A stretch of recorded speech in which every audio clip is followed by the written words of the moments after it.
All right, everybody. So welcome to the planting season update with Josh, Allie, and I. April 28th is the timestamp on this one because we know how fast things can change in the blink of an eye with our forecast right now. So, okay. The one main thing that we're going to talk about today, and just try and keep this in the back of your mind, is we want to help illustrate how we can make decisions and take the emotion out of it, right? We have a lot of data that we're going to overview here that Josh and Allie have put together along with the help of the other agronomists throughout Pioneer. And we really want to make sure that we're reading that way. So what we're going to view is, or what we're going to review is walking through the past years, okay? So we're going to look back in time on a couple of different years and look at, hey, we might not be that different than how we've been in the past. The last 2 years, we've been very, very spoiled. So let's look at that and let's see how those outcomes actually performed, okay? Then we're going to talk about yield by maturity by planting date, okay? So reasons to just keep an eye on that and also bring moisture into the picture there too for the end of the year. We'll talk through GDUs versus CRM, product forecasting, some yield and moisture comparisons, and then at the end of everything, I'll put some dollars behind it because that's really what drives everything, right, guys? Is the business side. But okay, so with that, I'm going to hand things over to Josh, and he's going to kick us off. Thanks, Emily. And you had a good comment there when you look at the last couple of springs, it's just been easier, hasn't been overly stressful. And I was just going back through, some springs that we've had challenges, and in 2014 was a unique one. This was kind of coming off the prevent plant year of 13, which, we always have short memories. So we probably thought about this spring a little bit different, but when you do look at, what was the April and May like, we're kind of in the heart of like what this window was. But so on this chart here, what I'm just graphing is, the bluer line on the top here is the daily high of each day. So I'm tracking it by day. And then the greenish line in the middle there, that's the low for each day, going all the way out to May 25th. And then the grayer line on the bottom is just daily precipitation. And when you really go through there, it is interesting. We're talking about, is it too cold today or tomorrow to get started? And when you look at this one, we started planting the 25th and we finished May 25th, which we did get all the locations in, all the crop went in. But in the month of May, there was 20 days with lows in the 30s, and 6 of them were in the 20s. And if you go out there on the map, even all the way out to May 20th, May 19th, we had a low of 27 degrees. So it stayed cold all the way through, and we planted through that. And the take-home message is, you think about what that corn planted in April went through. It wasn't a pleasant April. It wasn't a pleasant May. It didn't emerge till Memorial weekend. But when it was all said and done, where we got those 17 locations and jumped on an early window, it did give us the best yield, best ROI. And that's kind of where we're sitting today. And in Southeast Minnesota, we're maybe a little drier than some pockets around us. It's probably a situation where if we have a window to get started, I think it's probably a little bit, I wouldn't sit on the sidelines if we get a window, because you just don't know. You look at this spring, it didn't get better, right? I'd say we maybe planted in worse conditions at the end of May than we did in late April. And that's just always something to think about. But always fun to go through the archive and look at situations where we had challenges. And again, we persevered through them and all turned out okay. But it is a reminder that, just don't pass up on a window. Yeah, thanks, Josh. I think that's a really important visual. And now I think we'll just jump into, let's put some data behind these decisions we're making and take the emotion out of it, like Emily kind of led this call off with. So what we're visualizing here, if we look at from 2015 to 2021, this would be corn yield level by relative maturity group. And I think this really just confirms what most of us already know. Full season corn hybrids have the potential to produce higher grain yields than short season hybrids. And yes, eventually the advantage of full season hybrids will start to decrease as we get quite a bit later into May. But currently, we don't want to switch to earlier maturities too early, or what we're going to miss out on here is the return on investment potential that we have sitting in front of us here for 2022. So just want to set the stage here with some things that we already know, and now we'll move on to the next slide, Emily, and kind of break this down a little step farther. I recognize, obviously, everyone has been practicing a lot of restraint. And as we have been kept out of the field, we do start to question, how long is it appropriate to stay the course? We're talking about staying the course, but how long do we stick with the plan? And if you look at the profitability of full season, so in this example, 103 versus 103 to 110 CRM compared to early maturities in that 87 to 95 CRM group.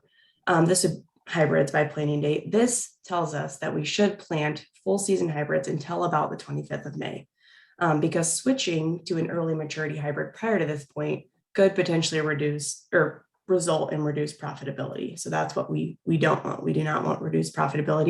We want to maximize profitability. And you could be thinking, wow, it seems convenient for the seed people to be saying this, right? The seed people are saying, stay the course, don't switch out of these products. So I think it's never a bad idea to look at public or third-party data. In this case, if we look at University of Minnesota's research data, they too indicate that growers should stick with their planned maturities until about the last week in May. And then if or when planting is delayed until May 22nd or later, that's when we would start to change course and reduce our maturity of the corn hybrids that we currently intend to plant. So I think a couple of different data sets there, but both telling the same consistent story of let's stay the course with well-adapted products in our core maturity groups until the 20th of May. All right, so we talk about relative maturity group as it relates to yield and making a switch, but we still want to make sure that we have a good indicator to determine if a hybrid can reach appropriate maturation come fall, right? And so the most important word in the CRM acronym is that is a relative value. And so comparative relative maturity is a function of when the plant reaches physiological maturity and the dry down characteristics of a hybrid. So this gives us a relative idea of how hybrids are going to advance through the growing season. And so I think a more indicative approach is to use growing degree units to black layer for a better overall example. So a couple of different really nice examples here. On the top here, if we're comparing the 0507 hybrid family to 0589, in our head, we understand these are both 105-day CRM products, so we would expect them to mature about the same time.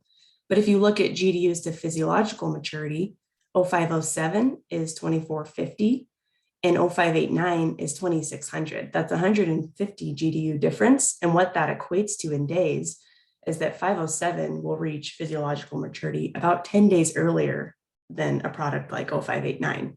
So it really shows the importance of using GDUs versus CRM to make the best indicator of when these products might mature. Another example on the bottom here, you look at 0220 versus 0622. We would expect this to be a pretty drastic difference when you look at that's a 4 CRM difference, but 0220 is 2470 GDUs to physiological maturity and 0622 takes 2550. So that's an 80 GDU difference. That equates to about 5.3 days. So less of a difference than comparing 507 to 589. So just wanted to make a reminder there as we start to work the math backwards, focus on GDUs, not the CRM of a product. All right, so this graphic here, I know it can look like a lot of different numbers, but what we're really hitting on here is the fact that GDU accumulation and frost date are two big variables to consider when making delayed planting decisions. And to determine if a hybrid can mature for grain harvest, I think it's wise to look at a longer term GDU accumulation for a particular area and then start to work the math backwards by a product. So if we set the stage here, this is an example for the St. Charles area. The average fall freeze date from the past 30 years would be October 11th. So also keep in mind, like Josh and Emily and I were talking about, we have been on a warming trend. So some of these numbers might be a little more conservative, just knowing that we have been pushing a lot more heat in the more recent kind of 5-year look back. But it's also important to note as you look at this graph, we outline GDUs to maturity, but then the GDUs start to decrease after May 1st. So after May 1st, GDU requirements from planting to black layer start to decrease by an average of 6.5 GDUs per day. So we're taking that into consideration here as well. So I think a couple important reminders from this graphic. On the top, you look at 622, it requires 2550 GDUs to maturity. You work across when this product might reach black layer. And this really starts to suggest to us, once we get past that May 10th window, that's when we maybe start to think about downshifting from a product like 622. But you look at the second line there, we're grouping 688, 0075, 0306, in the group, knowing that they require 2,500 GDUs to maturity. So I think this is also an important reminder, because in our minds, we might not rank 075, for example, as a product that we want to get in the field and start planting. But it actually, when you consider it's a later silking product, takes more GDUs to black layer, that's an example of a product that you want to increase in priority of planting earlier, versus you look at a lot of our earlier silking hybrids have a little bit less risk when planted later. But I'm going to kick it back over to Josh, and he's just going to take a deeper dive into how this correlates to yield and moisture. Yeah, thanks, Allie. And just to give this is a little bit more of a local look. This is just from the district PK, replicated PK sets through the years, and it maybe just a little different look to planting date and kind of taking it down to a couple different things here. So on the top chart there, this is replicated corn PK dating back to 2016. And there's a couple things that stand out here. Looking at average starting date is kind of fun. And I'd say if you averaged all that out, we're probably on average in that time been starting around, April 20th, 21st, April 20th there. Yields are kind of cool. One thing that really stood out to me is just the number of days it took us to plant every single plot in the district, which it's a pretty wide range. We're in a low of 17 to a high of 49. And in some cases, I look at last year, you think we would have done it really fast. It's still stretched out to 34 days, but sometimes that's what happens when you start really early. But the take home message here is just looking at, that impact of yield by planting date. And it still is a really good correlation. We see some ranges there, but overall, from whenever we can start on a given spring to when we finish, we're losing about 0.7 bushels per day, and all we're looking at is just planting date. We're not taking other factors into that, but it is an interesting stat that's pretty strong correlation. If you look at the years that we didn't see that, 2016 is one of them. That's the year that we froze the whole crop off like May 15th, and it was just kind of a reset. So that's why we didn't see it. And then in 2020, we actually saw a little bit of a, increase in yield as planting date got delayed. With that said, we only had a 17-day spread from April 18th to May 5th. Likely when we get that type of a spread, there's other management factors that probably played a bigger role than planting date. But overall, the trend really shows that year in, year out, getting started as soon as the soil is fit is going to put more bushels in the grain tank. And as you go to the bottom chart on soybeans, a very similar trend. This is just going back to 2018. Again, last year was the only time we maybe delayed planting got better. With that said, we had a really awesome September, which helped finish that. But we also saw a situation where yields got better as harvest got delayed. We also know some of the green stem challenges that might have been more of a factor. Not to say that the early beans were worse. There might have been green stem harvestability challenges that improved as it got on, and yields might have went up later, more from a harvest date. But again, you look at the soybeans, a 0.14 bushel. You take the grain prices at, I think the board was over $8 corn, and beans is up there, $17. That adds up pretty quick when you put 15, 20 days or even 10 days, that adds up. So it's just important that, again, the message is, hey, if we get some windows to get going here, if we get delayed, we're going to leave bushels on the table. And that's really the take home message. So one thing, this is just kind of unique. This is actually, now let's just take it Minnesota planting date data, but this is actually some work that the University of Minnesota did 3 locations, Lamberton, Morris, Waseca. So this is more of a controlled study where they're only looking at planting date as being the variable, which is kind of unique. And the one thing that stood out to me, number one, they're showing a very similar trend, right? Is planting date gets delayed, yields goes down. The one thing that, if you look at the top bullet point, was their loss per day is actually probably calculating more aggressive than ours is. They actually show, planting date reduces yield by 0.5% from April 30th to May 20th on each 1 day delay, which that's much more aggressive than what even we show. Then as you get past May 20th, it gets to 1% per day. So you get past May 30th at 1.2%. So again, if you take these numbers on 250 bushel corn and stretch that out, it's going to be much more of severe of a penalty than even what our data shows. But it does go to show where I know we tend to be maybe a little more aggressive with planting date. Take advantage of that when it's there. But our data and other data shows that, just year in, year out, taking advantage of early planting date is going to pay off in the long run. Yeah, and this is a busy slide, but this is a really cool graphic, and I'm going to walk you through this. So this is a little bigger data pool. So this is looking at pioneer trial locations in southern Minnesota, eastern South Dakota, and northern Iowa, years dating from 2015 to 2021. Here, we're not just taking yield by planting date, we're taking yield by CRM range, then also taking that by planting date. So 3 factors instead of 2. And the way this is bucketed, we got a 90 to 95 day CR zone, the 96 to 101, the 102 to 107, and then later corn 108 to 113. For us, we're probably more in that 96 to 101 to that 102 to 107 split. That's kind of the split we're talking about right now, where growers like, okay, do I need to look at making some changes for my later corn and maybe going earlier? The one thing that's really cool, if you look at the first window, April 11th to April 20th, if you look at 96 to 101 versus 102 to 107, there's a 7 bushel gap. Okay. If you go to the next planting date bucket from April 21st to April 30th, it's a 7 bushel gap. If you go one more to May 1st to May 10th, it's a 7 bushel gap. You go to May 11th to May 20th, it's a 7 bushel gap.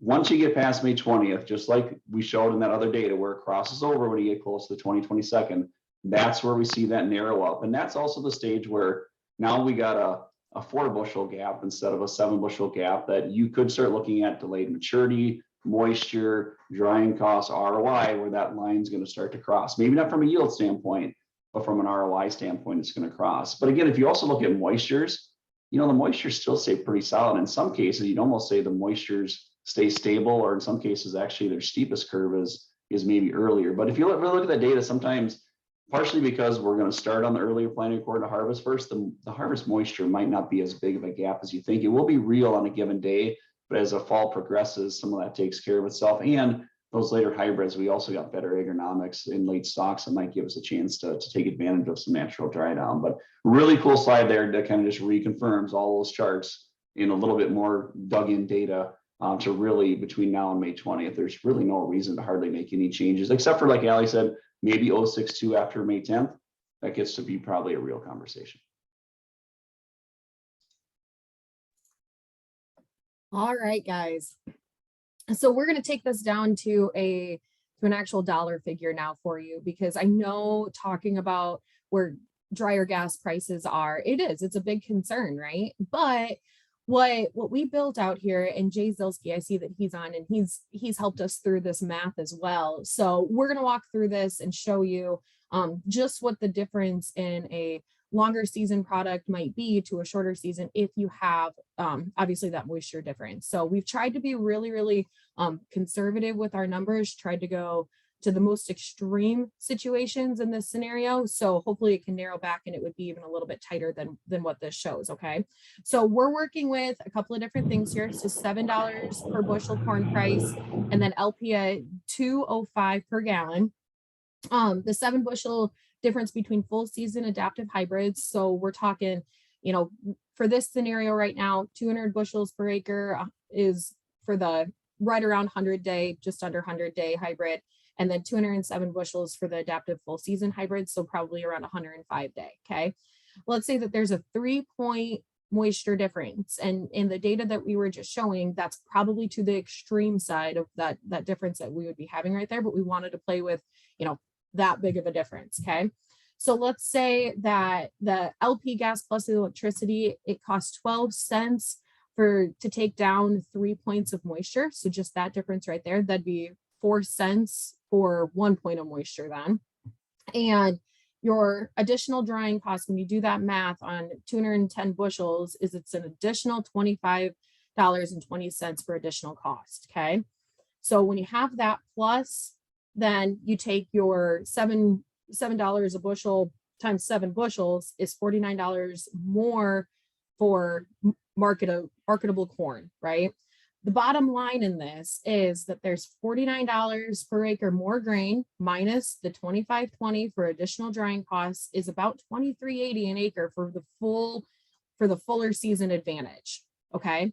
So what we've done is we have taken Jay's math there a little step farther, and we made it into a workable spreadsheet for you so that you can see and you can actually plug in here the long versus short CRM. We've put our data behind it saying that there's a 1.5 bushel decrease in yield potential by every 1 CRM. We've had that in there. And then we've used a 0.6% moisture increase with every CRM to the positive side. Okay. Yeah. And so we'll send that out. We'll post that so that you can help people make decisions on where their actual difference in AGI is. And you can also play with that corn marketing price too, because I think that's an important feature in there to say, hey, if you have grain already sold, new crop corn already sold at $5.50 or $5, right? Or $7, right? We can play with that price in there, and you can actually see where that can draw into your decision-making process as well. Okay, so this is our wrap-up slide here, and going back to where we started. So we're taking that emotion out of our decision making, and we're driving every decision with the actual data. All right. So a couple of things that Josh and Allie touched on here is, deciding for your specific situation and really base these decisions off of fit soils, right? We're not encouraging anybody to go and mud in a crop whatsoever. We want to make sure that even though with the cold forecast right now, we are basing this off of having fit soil conditions. All right. More yield loss is definitely going to come from unfit soils than from actual cold chilling injury. Okay. The next thing there, the higher CRMs have a stronger yield punch, right? We made the decisions for a couple of these hybrids because of that yield punch. Okay. We can still capture that because that's what the data is telling us. The other thing too is, we're not just talking about our hybrids here. We're talking about everybody in general here. Make sure that we are looking at what GBU count is comparative to what the CRM actually reads to. So take a look at that as you're making these decisions. Then that last point there, price out dryer gas and figure out how many additional bushels it'll take that you'll actually be able to capture by sticking with a higher CRM product.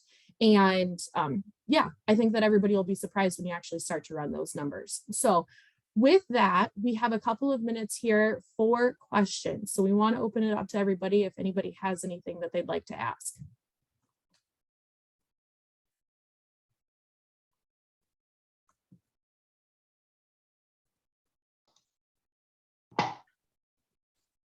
We may need to unmute them all, Emily.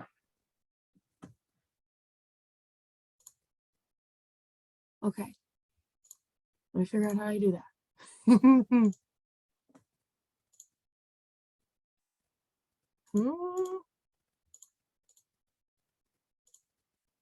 You can also chat it in too if you have a question, or text any of us as well.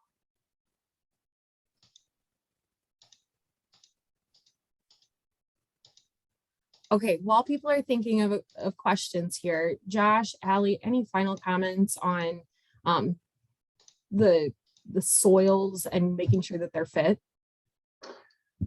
Yeah, it's really variable right now. And I think it varies a lot. I do think the extreme southeast corner might be a little drier than maybe north and west. But the one thing we found as we get out there, the soil is working good. And if we're working up good and we can give it some time, it actually was pretty good yesterday for guys that worked today ahead. And I think we'll get a few more guys that work around today ahead. And I think tomorrow will be pretty good. But you just have to try it. I mean, you just got to get out there and give it a whirl and, see if you got some farms that are more fit. And is it a 10 out of 10 perfect? No, it's probably not. But is it a disaster? No. In most cases, I'm probably saying, as guys are planting yesterday, it's probably a 7 or 8.5 out of 10. But it's not like we're planting the entire crop. And I guess I was pretty comfortable with it. And I thought overall it was probably working better than I thought it would.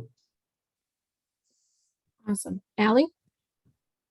I think Josh's observations are straight on. And the other thing to remember is that the past couple of years, I think we have been able to capture perfection. So it's not that we don't always want to strive for the very best conditions, but you take the past 2 years out of your mind. And before that, there's been situations where, like Josh said, it's, an 8 out of 10, but not a disaster. So can we find that fine line between, fit, but maybe not finding exact 100% perfection? Yep. Awesome. Sam just said to everybody too, heard some planters are rolling today in Dakota County. So we know that things are going to start moving. I think everybody was eager to see what last night and into today was going to look like for that forecast. And it looks like some of that rain is going to stay to the south of our border. And so we're excited about that. Look at where, go out, check those soils now, guys. I think that that's going to be our big thing. I've been a little hesitant to put a thermometer into the ground, but as long as it's fit, I say we roll. So All right, guys. Well, with no questions here, we're going to wrap this thing up. I appreciate every single one of you for jumping on here this morning. And please reach out with questions. Josh, Allie, and I were all more than willing to come out and help with these decisions and talk growers through these different scenarios, because it's not a one system fits all, but we can lead with the data that we presented here today. So with that, I appreciate everybody and have a great day.